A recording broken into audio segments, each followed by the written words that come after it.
최고 경영 책임자의 책임의식을 획기적으로 개선했는 거예요.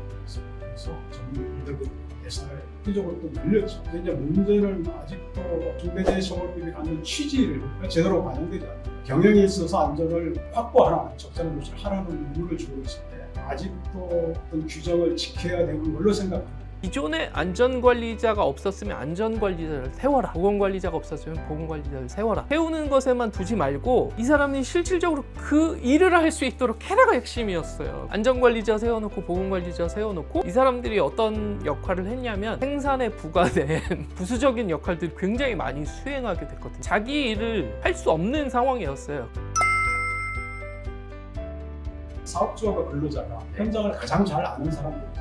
이 사람들이 작업을 하는 데 있어서 어떤 것이 위험한지 그 위험 요소를 찾아내고 그 위험 요소가 재해로 이어질 확률이 얼마인지, 재해로 이어진다고 피해 정도가 어느 정도인지 감안해서 위험의 크기를 정합니다. 그래서 어떤 거는 시급히 조치를 하고, 그래서 좀 서서히 시간을 갖고 조치를 하고, 이런 판단을 합니다. 그래서 사업주와 근로자한테 안전관리 주체가 되도록 역할을 하는 것이죠. 거의 산재 예방을 하는 가장 중요한 핵심이 되는 70% 이상 힘을 쏟아야 되는 거예요. 본래 위험성 평가 영국에서 출발하거나 혹은 유럽에서 출발한 위험성 평가는 사실 한국처럼 이렇게 복잡한 체계가 아니었다는 거죠. 미국은 사업주한테 사업을 함에 있어서 안전보건 확보를 하라는 일반 의무를 강하게 규정하고 대신에 사업주가 실현 방법을 자율적으로 하도록 이렇게 해놨습니다. 위험성 평가를 안 하면 처벌을 하고 위험성 평가의 목적이 규정을 지키는 수단을 찾기 위함에 이렇게 돼 있어요. 우리나라는 어떻게 돼 있냐? 우리나라는 세세히 지켜야 될 사항이 지시적 규제거든요. 사고가 났을 때 영국은 뭘 따지냐고 그러면 사업주가 적절한 합리적인 적절한 조치를 했느냐를 따지는 거고, 우리나라는 사업주가 법에서 정한 규정을 지켰느냐를 따지는 거고. 그러면 사업주 입장에서 보면 답이 나올 것 같아요. 영국의 경우는 위험성 평가를 하면서 사업주가 위험성을 찾아내는데 엄청 안간힘을 쓸 것 같아요. 왜냐하면 사고 나면 못 찾았으면 책임을 져요. 우리나라는 위험성 평가를 하면서 사업주는 제발 좀 찾았으면 좋겠다. 규정에 맞는 이렇게 할 거예요. 왜냐하면 사고 나면 위험성 평가를 해서 요인을 찾아서 지켰느냐가 문제가 아니고 법에 정해진 규정을 지켰느냐가 문제예요. 그럼 굳이 그런 거죠.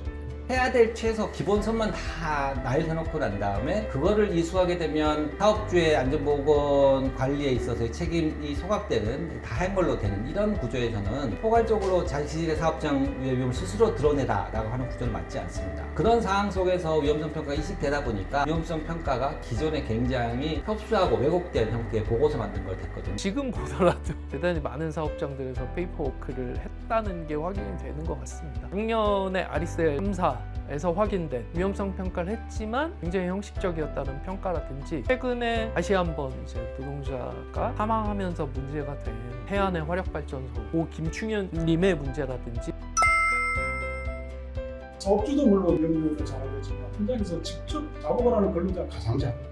근로자의 책임은 필수라고 볼 수 있습니다. 근데 이론적으로 뭐 절차나 이런 걸 만드는 게 아니고 실제 위험 예방 조치를 하기 위해서는 진짜 근로하는 작업을 하는 근로자가 현장에서 발견된 위험들을 자체를 그대로 드러내고 개선 논의를 할 수 있어야만 되는 거죠. 노동자의 참여라는 것들은 다른 게 아니라 현장에 있는 실제 하고 있는 위험들 자체들을 의사결정을 갖고 있는 사람들한테 전달되는 과정에 있어서 걸림돌이나 다른 제도적 장벽이 없어야 된다는 걸 생각하면 됩니다. 건설업에서는 즉각적으로 위험이 현실화되면 죽음에 이르기 때문에 이렇게 작업 중지권을 더 불어주는 경우가 있다면, 정반대의 측면에서 제조업 현장 같은 경우에는 작업 중지권을 행사하는 순간 이 고소고발 징계가 떨어져요. 대단히 많은 사업장들에서 작업중지권을 행사했다는 이유로 이런 징계들이 남발되기 때문에 작업중지권 그림의 떡이라고 생각하는 거죠.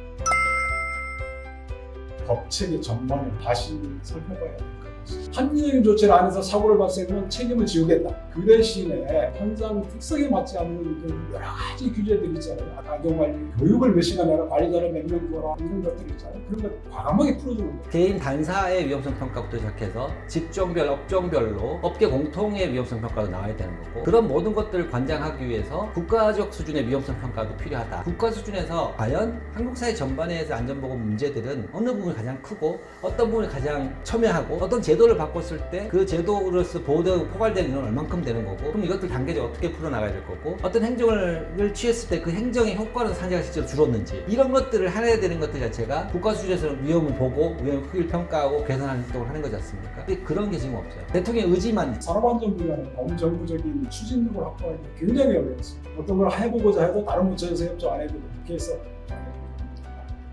대통령이 나서서 직접 연일 엄청난 강조를 하고 있잖아요. 산재 문제가 굉장히 강합니다. 죽음도 강하고 굉장히 길어요. 물이 들어온 거잖아요. 이 노를 저어야 되는데 노를 젓기 위한 배를 튼튼하게 탄탄하게 만들고 근본적인 문제를 고민을 해서 조금 시간이 걸리고 추진하는 데 힘이 들겠지만 그 방향으로 가는 걸 설득해야 되는 것입니다.